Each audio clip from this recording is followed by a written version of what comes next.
God bless you.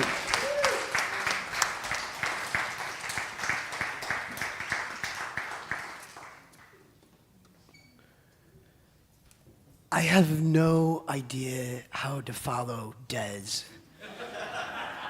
let alone our beloved Valerie. Yes?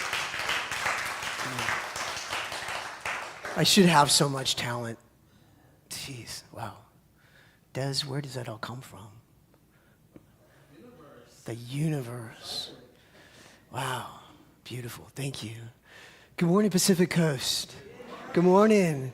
And good morning to all of you that are watching us on YouTube in the recording. Welcome. I don't know about you, but I feel like there's so much stuff going on that my nervous system has been under assault recently. Does anybody else feel that way? Yeah?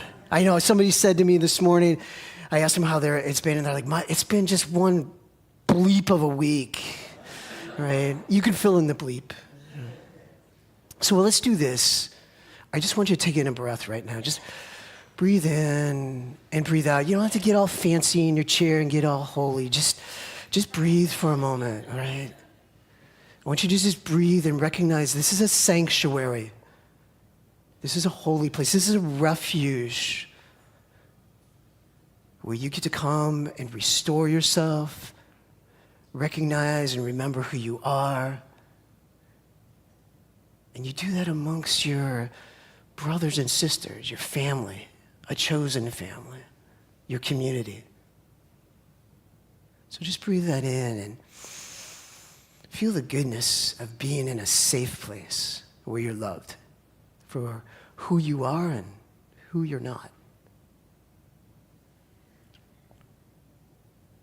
Do you realize that the human body, the human adult body, has over 300 trillion cells? And there are about, 30 trillion cells and about 40 trillion microbial cells in our bodies. Am I all those cells? Is that the extent of all we are? There's a lot of words that we use to describe ourselves, or the world around us, society labels us: man, woman, spouse, parent, short, tall, strong, weak. You recognize any of those? Yeah. Is that who you are? Is that the entirety of who you are? That's a question. Is it? No. See, you're smart. You know that. But they're convenient labels for us. You know, they help us to interact socially. But what happens when they're no longer true? What happens when you've identified yourself as someone's lover and you break up? Or you identify yourself as an athlete and you sustain an injury and you can no longer play your favorite sport? What happens then? You know, years ago, I got laid off of a job because the company closed, and I was devastated. I was so identified with my job, the money, the stuff. I didn't know who I was without that job. I felt lost. I just spiraled into a depression. But what I gradually came to realize, and I mean gradually, like it took me a few years to realize. You can laugh again, that's good. That's because I was not laughing at the time. That I'd forgotten who I truly am, who I truly was, who I am in the core of my being. I had lost my connection with my true self. You know, as human beings, there's this inherent tension in that dichotomy between us being a spiritual being and having that human experience. You know, we humans, it's said that we have 5 basic senses: sight, hearing, smell, taste, and touch. And those are amazing abilities to have, right? They help us to see the world and interact with the world. But our human senses aren't necessarily any better than any of the other creatures on this that we share this planet with. I mean, there are animals that can see colors that I can't see, or hear sounds that I can't hear. And there's animals that can smell things that I can't smell. And that's one of those things I'm kind of grateful for, honestly. And even though you and I are the same species, we don't necessarily experience things in exactly the same way. For example, some people love the taste of cilantro. And then some of us think it tastes like soap. As Valerie mentioned, this is Disability Pride Month. And what I got to think about when I was reflecting on Disability Pride Month is that people who are identified as disabled or otherly abled, they beautifully illustrate this idea that our experience isn't limited by our physicality or our biochemistry. You've probably have heard of Helen Keller. Yes, we've all heard of Helen Keller. She was born in 1880, and when she was just about 2 years old, she came down with an illness that left her blind and deaf. But that didn't stop her from becoming an author, a lecturer, a disability rights advocate, a political activist. Now, when she was about 16 years old, she was introduced to a teacher, a spiritual teacher called Emanuel Swedenborg. Has anybody heard of Emanuel Swedenborg? A few of you have, sure, right? So for those of you that haven't, Emanuel Swedenborg lived in the 1700s. He was a brilliant, renowned Swedish scientist and philosopher. And when he was about 50 years old, he had this spiritual awakening. He started having visions and dreams about heaven and hell. And he's just started writing. He became this very prolific writer about those, chronicling those dreams and visions. And he became a very well-known theologian and mystic. Actually, his work is kind of some of the, had an influence on New Thought and people like Emerson. In her book, in Helen Keller's book, Light in My Darkness, she talks about her spiritual awakening and the influence that Swedenborg had on her spiritual development. What that book reminds me, Light in My Darkness, reminds me is that Helen Keller was more than her physicality. She was more than her disabilities. And she wrote, I believe that life is given to us so that we may grow in love. And I believe that God is in me as the sun is in the color and fragrance of the flower, the light in my darkness, the voice in my silence.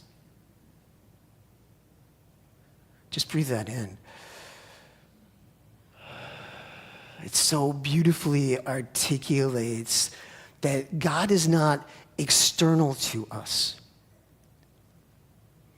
but we have a much more intimate relationship with God, with this life source. God is all around us, God is within us, and God is expressing itself through us. There is no separation between you and God. No separation. Just breathe that in. There is no separation. Can you feel God living in you when you breathe? Can you feel it in the breath you take? Feel that. Feel it in the beating of your heart, in the movement of your body. Each one of us is an individuation of life source. And notice I said individuation, not individual. Individual implies separation.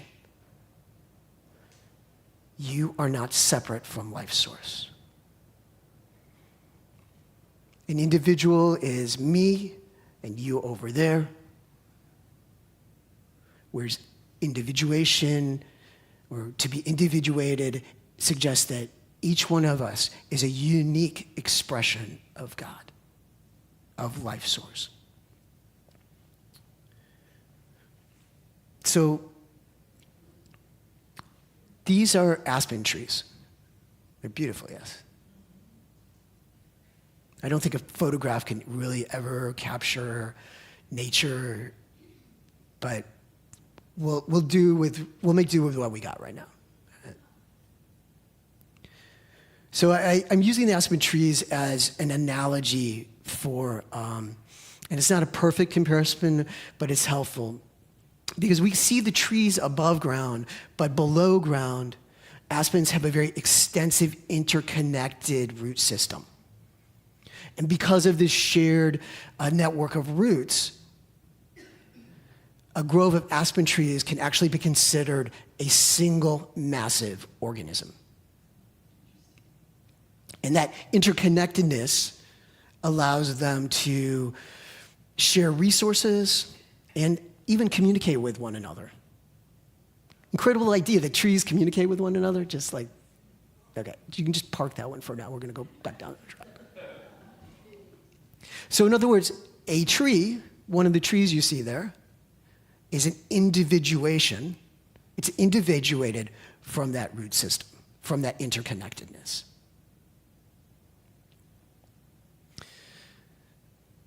Western society was influenced by Cartesian philosophy. And that has led us to build systems based on the idea that we are separate from the world around us.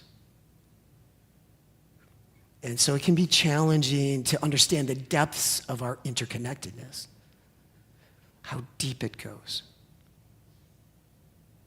I say that because sometimes I bump into the limitations of my own understanding of that interconnectedness, how deep it is. Years ago, when I was just starting to learn about the science of mind, the philosophy that we teach here, I was talking with one of my mentors, Rev.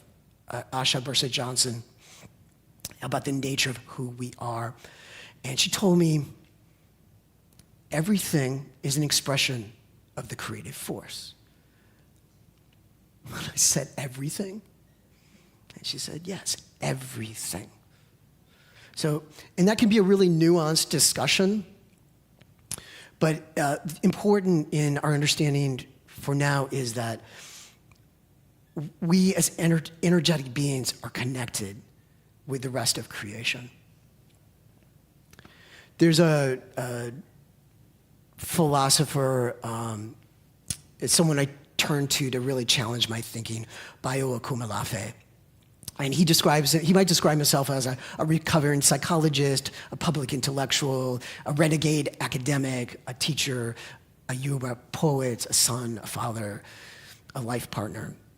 But this quote I heard from an interview he did really helped me to kind of grasp how big this interconnectedness is, this relationship we have with other things. I no longer trust that my mind is something apart from what my body is doing, or that my body is apart from what ecologies are doing. I'm not just this strange embodiment cut off from furniture. I'm what furniture is doing. I'm what my ancestors did. I'm what microbes are doing. So I'm like the applause of all of these bodies in interaction. I'm a relationship that's still finding its way. Okay, how many people went furniture? Yeah? Me too. Because that's where I got stuck with Rav Asher. Like everything, yes, everything. Everything, we are connected to everything. And I could maybe use the analogy, ever sat down and just got connected with that piece of furniture? Or I was driving down the street the other day and I saw that somebody put out their old desk chair that was very well loved, very well worn. It's had its own life of its own. So all of this is part of our experience, and we are in relationship with it. We're in relationship with everything, not just the person sitting next to you, not just the person you see on the street, but all of creation. The plants, the trees, the animals, yes, the furniture. You are not separate from the world, the universe.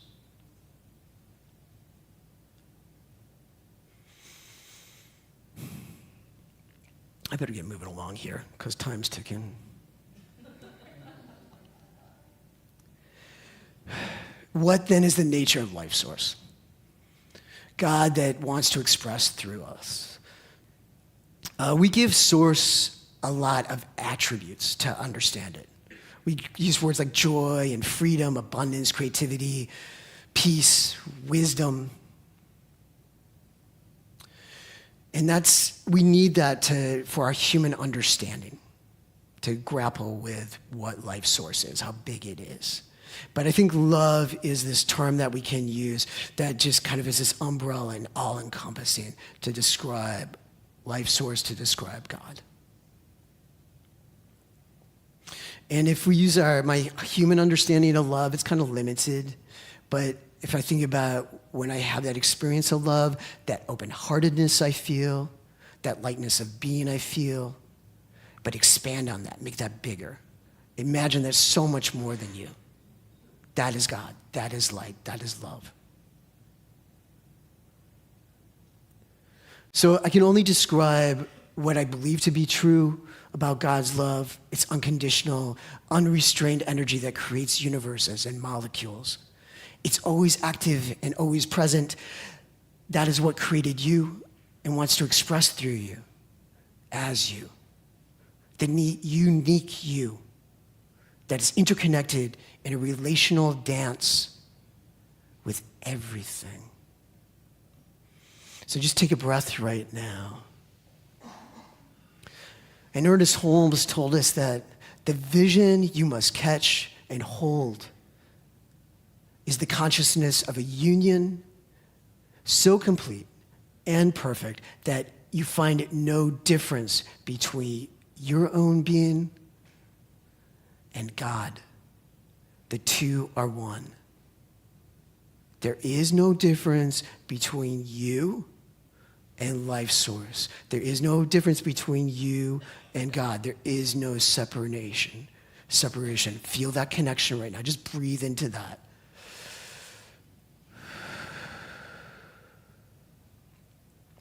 The author Bell Hooks, who described herself as a black woman intellectual, revolutionary activist, promoted love as a path to liberation. In 2017, she was in an interview and she said, anytime we do the work of love, we are doing the work of ending domination. In a culture of domination, it's extremely hard to cultivate love or to be love. At this moment in our nation, there is so much disrespect afloat.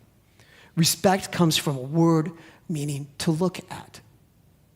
Right now, we are not looking at one another with loving kindness, with compassion. That was 2017. I would argue there's still a ways for us to go to respecting one another. And I know for myself, especially right now, it's been a challenge to look at the world, to see what's going on, and to see it with love, to see it with open-heartedness, to see it with compassion. And if I'm not mindful, it's easy for me to slip into this fear-framed mindset and just kind of spiral, I just want to go over the edge into some bottomless pit of foreboding and despair and horrific scenarios. Ernest Holmes wrote a lot about how not to allow fear to dominate our mindset. And for those of you that aren't familiar with Ernest Holmes, he wrote The Science of Mind, and he was a New Thought thinker and teacher and mystic and philosopher, and that's someone we talk about frequently here and our teaching is based on. And he said the primary antidote to fear is, can you guess it? Love.